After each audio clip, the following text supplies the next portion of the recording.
ԱՄՆ նախագահ Դոնալդ Թրամփը հայտարարել է, վաղ թե ուշ ԱՄՆ-ն Իրանից կվերցնի հարստացված ուրանի պաշարները։ Վաղ թե ուշ մենք դրան կստանանք, ասել է ամերիկացի առաջնորդը լրագրողի հետ հարցազրույցի ժամանակ, պատասխանելով համապատասխան հարցին։ ԱՄՆ-ն չկարողացավ հասնել իր նպատակներից որևէ մեկին եւ պարտություն կրեց Իրանի վրա հարձակման արդյունքում։ Նման հայտարարությամբ հանդես է եկել Իսլամական Հանրապետության բանակի խոսնակ Մոհամմադ Ակրամինյան։ Եթե մենք ուզում ենք գնահատական տալ, պետք է նշենք, որ թշնամին չկարողացավ հասնել իր նախկինում սահմանված նպատակներից որևէ մեկին եւ պարտություն կրեց այս պատերազմում, ասել է բանակի խոսնակը։ Վերջինս հավելել է, ԱՄՆ գործողությունները տարածաշրջանում միայն ամրապնդել են միասնությունն ու համախմբվածությունը Իրանի ներսում։ Միացյալ Նահանգների եւ Իրանի միջև բանակցությունների նոր փուլը տեղի կունենա մայիսի 11-ից 17-ն ընկած միջակայքում Պակիստանի մայրաքաղաք Իսլամաբադում։ Այս մասին հայտնում է Wall Street Journal պարբերականը։ Համաձայն հրապարակման Իրանն ու ԱՄՆ-ն միջնորդների հետ միասին աշխատում են մեկ փոխըմբռնման հուշագրի պատրաստման շուրջ։ Այն բաղկացած է լինելու 14 հոդվածներից եւ սահմանելու է հակամարտության կարգավորման բանակցությունների շրջանակը։ Առաջին անգամ ըստ հրապարակման Իրանը հայտարարել է, որ պատրաստ է քննարկելու իր միջուկային ծրագիրը։ Փաստաթղթի աշխատանքային տարբերակում նախատեսված է նաեւ Հորմուզի նեղուցի արգելափակման մեղմացում, նաեւ հակաիրանական պատժամիջոցների մեղմացում։ Սակայն թե այդ մեղմացումը ինչ ծավալ է նախատեսելու դեռ վիճահարույց է, ասվում է հոդվածում։ Հնդկաստանի վարչապետ Նարենդրա Մոդին կարծում է, որ Մերձավոր Արևելքում ճգնաժամի հետևանքի պատճառով անհրաժեշտ է վերադառնալ կորոնավիրուսային համավարակի ժամանակ սահմանված սահմանափակումներին։ Կորոնավիրուսի համավարակի ժամանակ մենք աշխատում ենք տնից, անցկացնում ենք վիրտուալ հանդիպումներ եւ տեսակոնֆերանսներ։ Մենք սովորեցինք դրան, ժամանակի անհրաժեշտությունն է վերադառնալ այս մեթոդներին, ասել է Մոդին։ Վարչապետը շեշտել է արտարժույթը խնայելու եւ էներգակիրների ներմուծումից կախվածությունը նվազեցնելու անհրաժեշտությունը։ Ավելին վերջինս հայտնել է, որ Հնդկաստանի քաղաքացիները պետք է վերանային իրենց սպառման սովորությունները։ Միջին խավի շրջանում տարածված է դառնում օտարերկրյա հարսանիքների արտասահմանյան ուղղությունների եւ արտասահմանյան արձակուրդների մշակույթը։ Մենք պետք է որոշենք, այս ճգնաժամի ընթացքում պետք է հետաձգենք արտասահմանյան ուղղությունները առնվազն 1 տարով, նշել է Մոդին։ Վերջինս նաեւ կոչ է արել քաղաքացիներին 1 տարով ձեռնպահ մնալ տոների ժամանակ ոսկի գնելուց։ Ռուսաստանի նախագահ Վլադիմիր Պուտինի հայտարարությունները Ուկրաինայի եւ Եվրամիության վերաբերյալ ցույց են տալիս։ Արևմուտքի հակառուսական քաղաքականությունը ձախողվել է։ Նման տեսակետ է հայտնել բրիտանացի վերլուծաբան եւ ռազմական փորձագետ Ալեքսանդր Մերկուրիսը։ Փորձագետի խոսքով Ռուսաստանին հաղթելու քաղաքականությունը ձախողվել է, չկարողանալով ապահովել այն արդյունքները, որոնց արևմուտքը հույս ուներ։ Վերլուծաբանը նշել է, Ռուսաստանի նախագահը հստակորեն ներկայացրել է իր դիրքորոշումը Ուկրաինայում հակամարտության կարգավորման եւ արևմուտքի հետ հետագա համագործակցության վերաբերյալ, առաջարկելով հարաբերությունների կարգավորման տարբերակներ։ Դա չափազանց անզիջում էր, հայտարարել է Մերկուրիսը։ ԱՄՆ նախագահ Դոնալդ Թրամփը այս շաբաթ պետական այցով կմեկնի Չինաստան, հայտարարել է Չինաստանի արտաքին գործերի նախարարությունը։ Չինաստանի նախագահ Սի Ցзինփինի հրավերով ԱՄՆ նախագահ Դոնալդ Թրամփը պետական այցով կմեկնի Չինաստան մայիսի 13-ից 15-ը, ասվում է հայտարարության մեջ։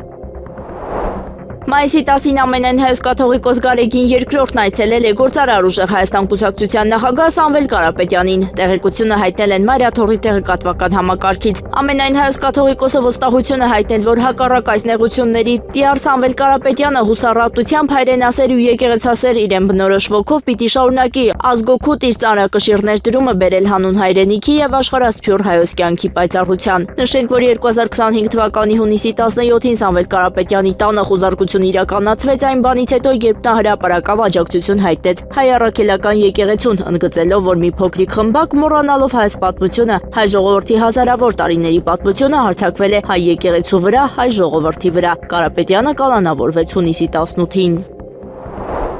Ռուսաստանի Դաշնության նախագահ Վլադիմիր Պուտինը հայտարարել է, որ եթե հայ ժողովրդի համար շահավետ լինի որևէ որոշում, ապա Ռուսաստանը դեմ չի լինի, սակայն Երևանը պետք է հնարավորինս շուտ հստակեցնի ցանկանում է շարունակել ինտեգրումը ԵԱՏՄ-ի շրջանակում, թե ընտրելու է ԵՄ ուղին։ Ռուսաստանի Դաշնության նախագահը հայտարարել է, որ Երևանի համար ճիշտ կլիներ Հայաստանի քաղաքացիների եւ Ռուսաստանի որպես հանրապետության գլխավոր տնտեսական գործընկերոջ նկատմամբ անցկացնել հանրաքվե Եվրամիության հետ համագործակցության զարգացման վերաբերյալ։ Այդ դեպքում Ռուսաստանը կարող է համապատասխան հետևություններ անել եւ գնալ մեղմ, ինտելիգենտ եւ փոխշահավետ ամուսնալուծության ճանապարհով։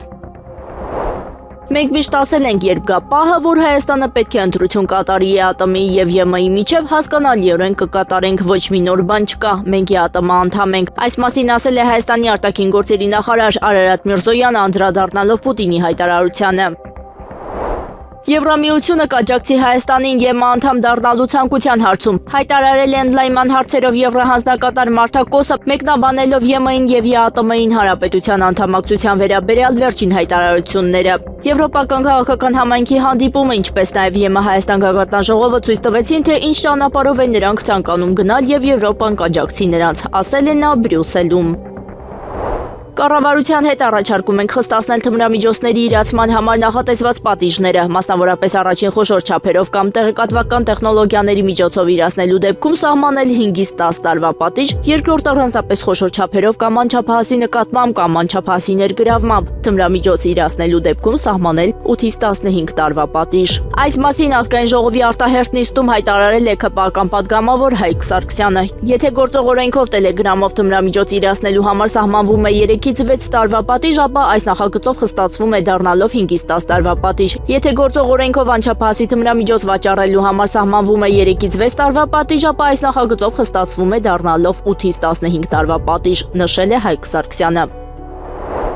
Եթե Հայաստանի Հանրապետության վարչապետ Նիկոլ Փաշինյանը հաղթի առաջիկա խորհրդարանական ընտրություններում, Ռուսաստանը չպետք է պաշտոնապես ճանաչի դրանց արդյունքները։ Նման հայտարարությամբ հանդես է եկել Պետդումայի ԱՊՀ հարցերով հանձնաժողովի փոխնախագահ Կոստանտին Զատուլինը։ ՀՀ վարչապետ Նիկոլ Փաշինյանը երբեք չի թաքցրել իր հակառուսական հայացքները, եւ Ռուսաստանի հետ լիակատար խզման միտումը կշարունակվի, եթե նա վերընտրվի, հայտարարել է Զատուլինը։ Նա ընդգծել է, որ նման դեպքում Ռուսաստանը պարզապես չպետք է պաշտոնապես ընդունի ընտրությունների արդյունքները։ Մենք թույլ տվեցինք, որ մեզ քնեցնեն, հավատալով, որ նա կհարմարվի դրան, որ ոչ միտեղ չի գնա, բայց նա օգտագործեց մեզ։ Ի վերջո նա չի թաքցել իր հայացքները վարչապետ դառնալուց առաջ։ Նա գրել է անցյալից, Ռուսաստանից ազատվելու հապկից, Եվրասիական միությունից, Շիրակում մեր բազան հեռացնելու անհրաժեշտության մասին։ Մաքուր խելագարություն էր, որ մենք կարծում էինք, որ իշխանության գալով նա հանկարծակի ամբողջությամբ կանցնի մեր կողմը կամ կհրաժարվի իր համոզմունքներից։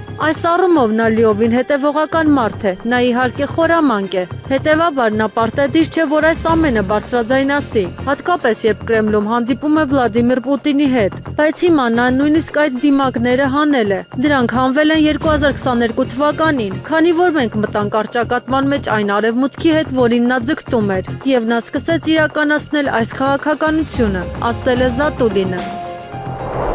ԱՄՆ նախագահ Դոնալդ Թրամփը հայտարարել է, որ ԱՄՆ-ն կարող է վերսկսել ազատություն գործողությունը, որը կազմակերպում է նավերի տարանցումը Հորմուզի նեղուցով, եթե Իրանի հետ բանակցություններում առաջընթաց չլինի։ Մենք կարող ենք վերադառնալ ազատություն նախագիծ, եթե ոչինչ չպատահի, բայց դա կլինի ազատություն գումարած նախագիծը, ընդգծել է նախագահը։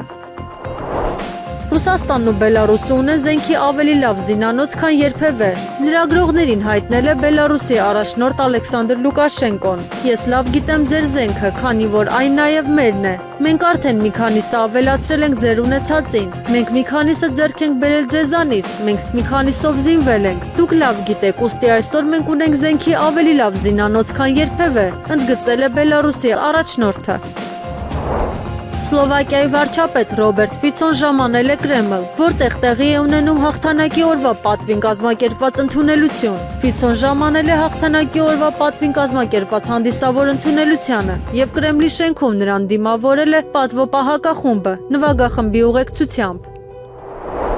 Ռուսաստանի նախագահ Վլադիմիր Պուտինը հայտարարել է, ձևավորվող բազմաբևեռ աշխարհակարգը պետք է հիմնված լինի ՄԱԿ-ի կանոնադրության սկզբունքների վրա։ Նա այս մասին խոսել է Կարմիր հրապարակում անցկացված հաղթանակի շքերթի ժամանակ, նվիրված հայրենական մեծ պատերազմում հաղթանակի 81-րդ տարեդարձին։ Պուտինի խոսքով ներկայում ձևավորվող ավելի արդար բազմաբևեռ ճարտարապետությունը պետք է ամբողջությամբ հենվի ՄԱԿ-ի կանոնադրության նորմերի վրա եւ առաջնորդվի հավասար ու անբաժանելի անվտանգության սկզբունքով։ Ռուսաստանի նախագահը նշել է, աշխարհակարգի նոր մոդելը պետք է ապահովի բոլոր պետությունների անվտանգությունն ու հավասար իրավունքները։ Կրեմլի խոսնակ Դմիտրի Պեսկովը հայտարարել է, որ Գերմանիան կանգնել է վտանգավոր ուղու վրա, մոռանալով նացիզմի դեմ հաղթանակ տարած ժողովուրդներին եւ հայրենական մեծ պատերազմի հերոսներին։ Պեսկովի գնահատմամբ գերմանական կողմը նույնիսկ ուժ չի գտել հիշատակելու Խորհրդային Միությունը։ Խոսելով Երկրորդ համաշխարհային պատերազմի թեմայով, նրանք նույնիսկ ուժ չգտան հիշատակելու Խորհրդային Միությունը։ Դա Գերմանիային չի գեղեցկացնում, հայտարարել է Ռուսաստանի նախագահի մամուլի քարտուղարը։ Կրեմլի ներկայացուցիչը չի հստակեցրել, թե կոնկրետ որ հայտարարության կամ իրադարձության մասին է խոսքը, սակայն ընդգծել է, նման մոտեցումները վտանգավոր միտում են ներկայացնում պատմական հիշողության հարցում։ Մայիսի 9-ը հայության համար տարիներ շարունակ եռատոն է եղել Երկրորդ համաշխարհային պատերազմում խորհրդային ժողովուրդների տարած հաղթանակի, Արցախի պաշտպանության բանակի ստեղծման եւ 1992 թվականի Շուշիի ազատագրման օրը։ Շուշին սակայն կորցրին 2020-ի նոյեմբերին Արցախյան 44-օրյա պատերազմում կրած ցավալի պարտության արդյունքում։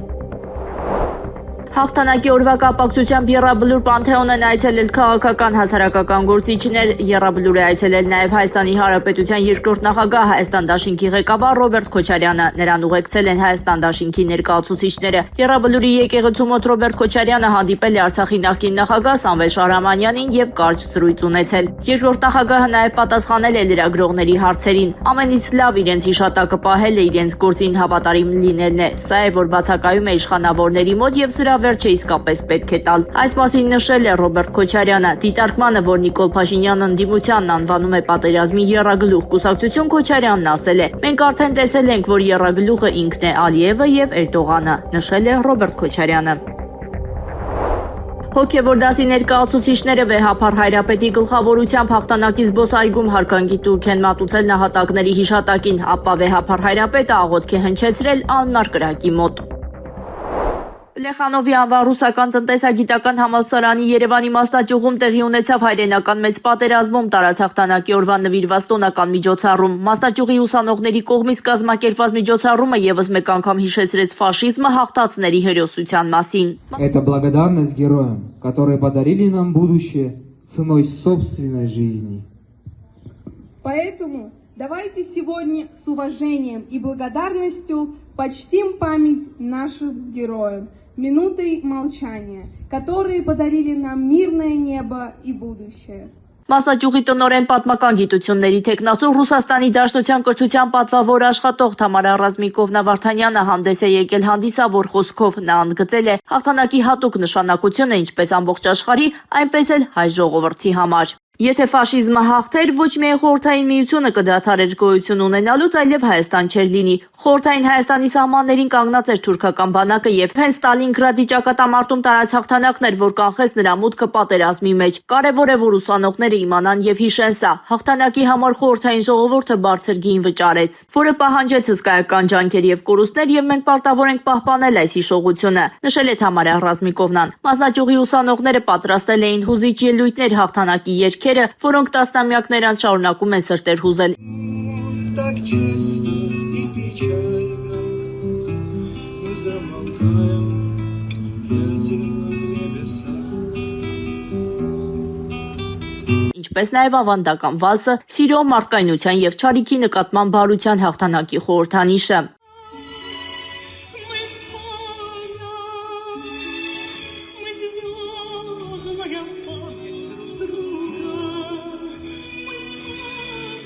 Միջոցառումը փայլուն կերպով եզրափակեց հայրենասիրական ներկայացումը դհոլի նվագակցությամբ եւ հայկական ժողովրդական պարով։ Միջոցառմանը մասնակից ուսանողների հիմնական ուղերձն էր, քանի դեռ հիշում ենք սխրանք տան մահ է, եւ քանի դեռ հաղթանակի հիշատակը ժողովրդի քաջությունն ու հերոսությունը կենթանի են, պատմությունը չի կարող ջնջվել կամ մոռացվել։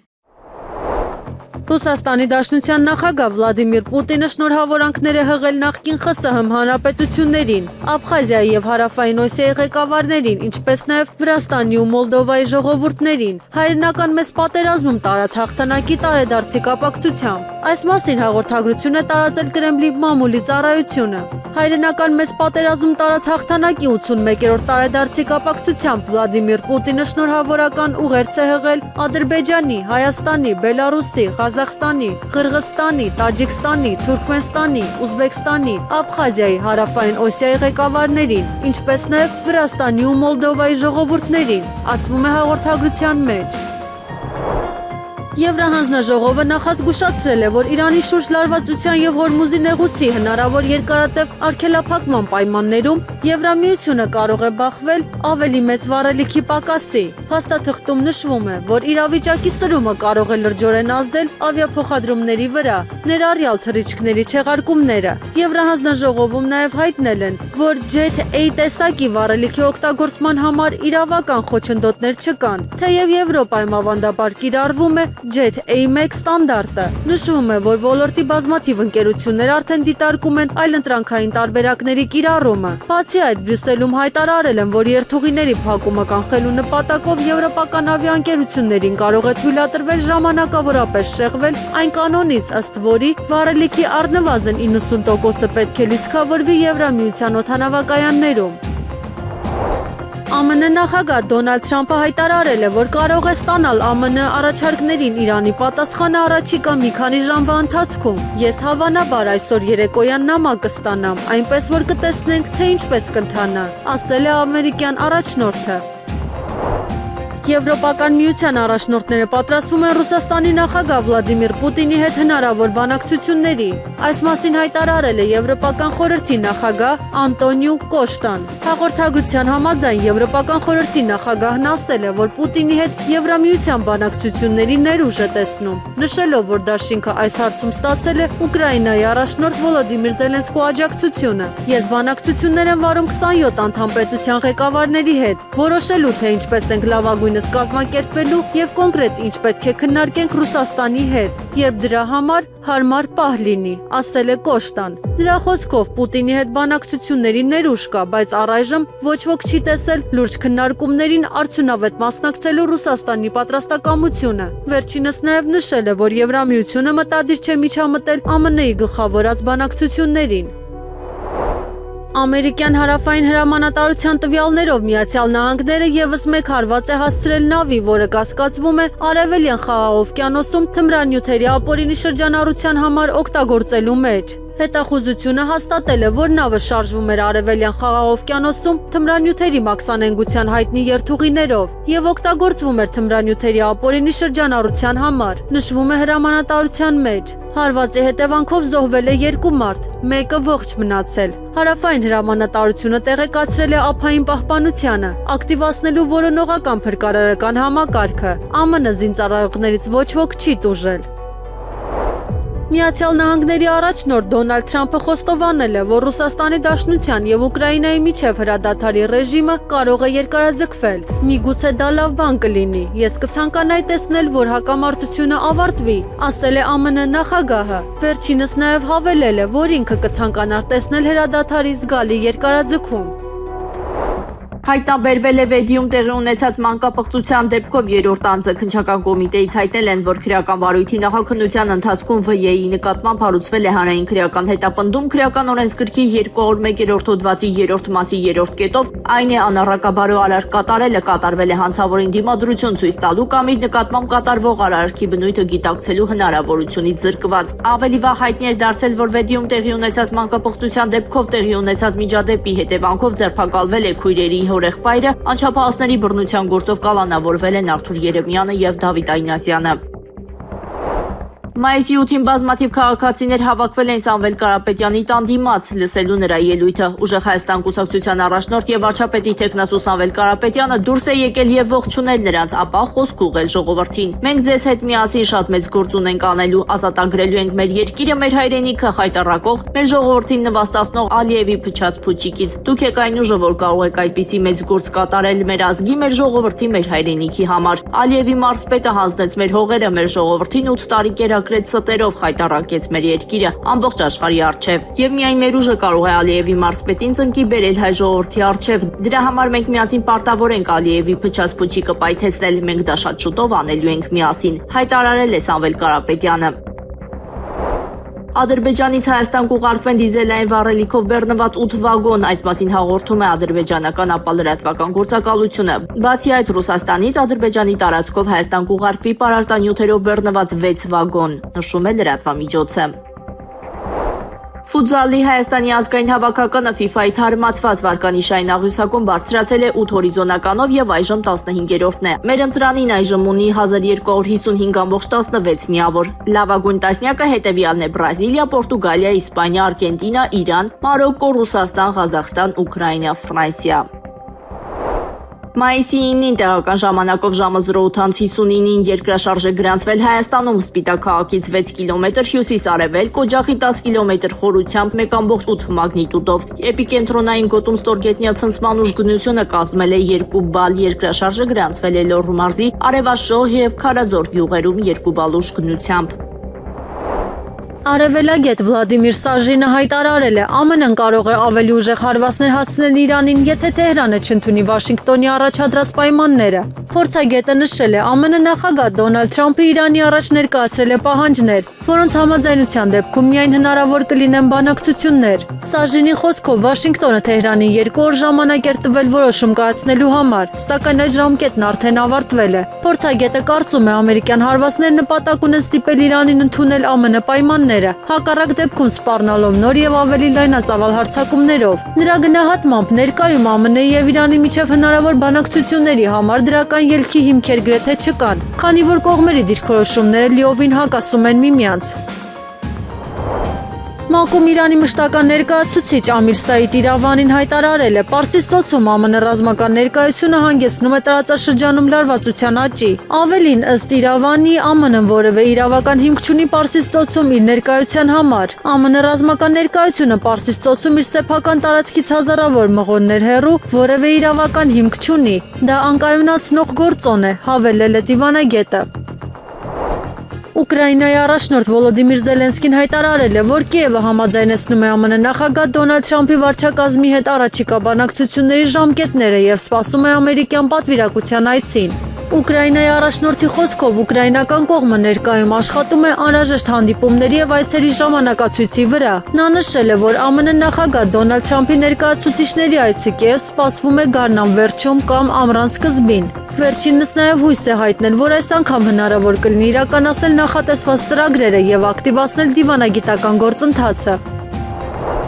Լատվիայի արտգործնախարարությունը բողոքի նոտա է հանձնել Ռուսաստանին։ Ռեզեկնե քաղաքում նավթաբազայի տարածքում անօդաչու սարքի ընկնելու միջադեպից հետո տեղեկությունների համաձայն Լատվիայի արտաքին գործերի նախարարությունը հրավիրվել Ռուսաստանում գործերի ժամանակավոր հավատարմատար Դմիտրի Կասատկինը, որին փոխանցվել է պաշտոնական բողոքի նոտան։ Նշվում է, որ անօդաչու սարքը ընկել է նավթամթերքների պահպանման օբյեկտի տարածքում։ Լատվիայի պաշտպանության նախարար Անդրիս Սպրուցը հայտարարել է, որ դրոնը կարող էր լինել ուկրաինական։ Միաժամանակ պաշտոնական տվյալներ կամ ապացույցներ այն մասին, որ անօդաչու սարքը Լատվիայի տարածք է մուտք գործել Ռուսաստանի Դաշնության կողմից դեռ չեն ներկայացվել։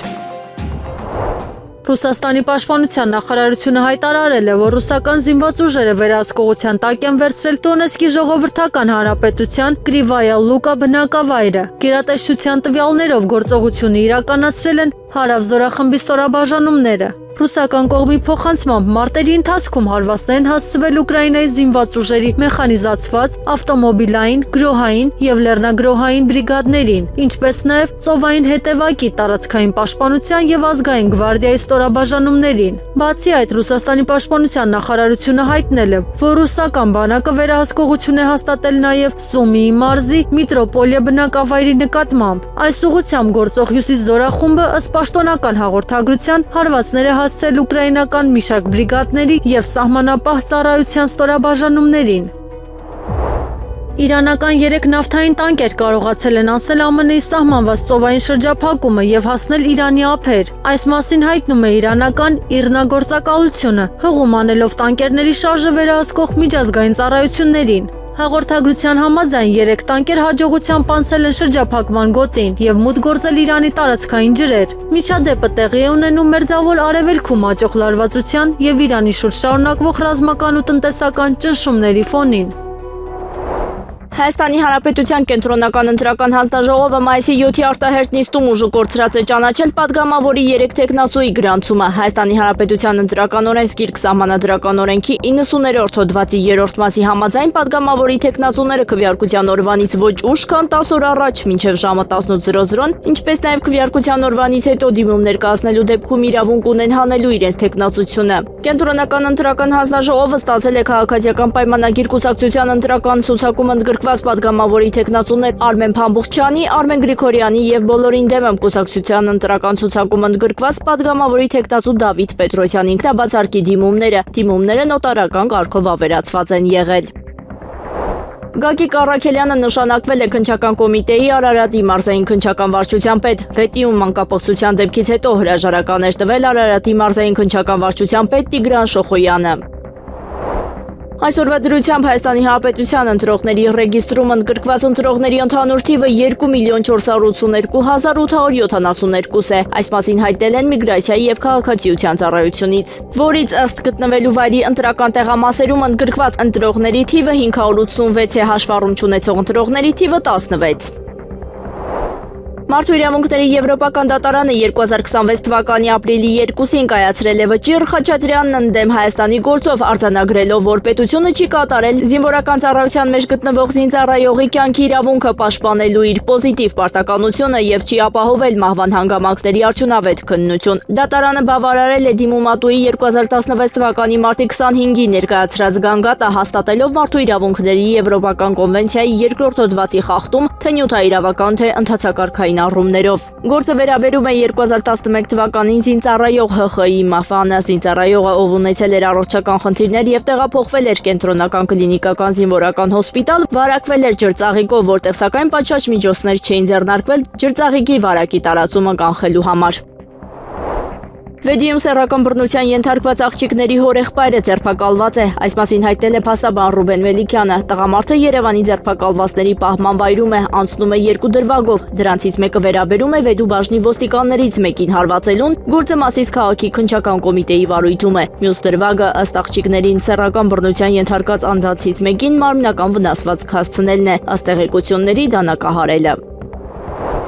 Նոր վիրուս է տարածվում, հանտավիրուսը։ Առողջապահության համաշխարհային կազմակերպության տվյալներով մայիսի 2-ին Միացյալ Թագավորության ազգային առողջապահական համակարգողից ահազանգ է ստացվել Հոլանդիայի դրոշի ներքո նավարկող զբոսանավում ծանր սուր շնչառական հիվանդությունների կլաստերի վերաբերյալ։ Նավարկությունը սկսվել էր Արգենտինայի Ուշուայա քաղաքից։ Նավում գտնվել է 147 մարդ, 88 ուղևոր եւ 59 անձնակազմի անդամ շուրջ 23 տարբեր ազգություններից։ Մայիսի 6-ի դրությամբ արձանագրվել է հիվանդության 7 դեպք։ Հիվանդությունը դրսևորվել է ստամոքսաղիքային ախտանիշներով, թոքաբորբի արագ զարգացմամբ, սուր շնչառական դիսթրես համախտանիշով եւ շոկով։ Հայտնաբերված վիրուսի հիմնական փոխանցման ուղին շարունակում է մնալ վարակված կրծողների մեզի, կղանքի կամ թքի հետ շփումը։ Ուժեղ Հայաստան կուսակցության անդամ Գոհար Ղումաշյանը դիմել է հակակոռուպցիոն կոմիտեի Երևանի քաղաքապետ Տիգրան Ավինյանի կողմից քաղաքացուն նվիրյաց տեսախցիկի փաստով։ Առանց թիրախավորելու Լիլիթին հրավիրում եմ Դանիել Յուհաննիսյանի եւ Հայաստանի Հանրապետության հակակոռուպցիոն կոմիտեի ուշադրությունը։ Իրադարձություն 1. Ես հեռուստացույց եմ խոստանում քաղաքացուն, արդյունքը աղմկոտ ձերբակալություն եւ քրեական գործ ընտրակաշառքի մեղադրանքով։ Իրադարձություն 2. Քաղաքացիական պայմանագրի նախընտրական ցուցակի падգամավոր Տիգրան Ավինյանը Լիլիթին ֆոտոխցիկ է նվիրում։ Արդյունքը սիրուն տեսանյութեր, PR եւ լիակատար լռություն իրավապահների կողմից։ Հարց 1. Արդյոք Ավինյանին գաղտնալսել են։ Հարց 2. Ինչու սա ընտրակաշառք կամ բարեգործական արգելքի խախտում չէ։ Հարց 3. Սա երկարկի ստանդարտ է, թե ոչ, նշել է Գոհար Ղումաշյանը։ Եղանակը առաջիկա օրերին մայիսի 11-ից 15-ը ժամանակ առ ժամանակ առանձին շրջաններում սպասվում է կարճատև անձրև եւ ամպրոպ, տեղ-տեղ հնարավոր է կարկուտ։ Քամին հարավ-արևմտյան 2-ից 5 մետր վարկյան։ Ամպրոպի ժամանակ սպասվում է նաեւ քամուշ գնացում 16-ից 20 մետր վարկյան արագությամբ։ Օդի ջերմաստիճանը մայիսի 11-ին աստիճանաբար կբարձրանա եւս 2-ից 4 աստիճանով։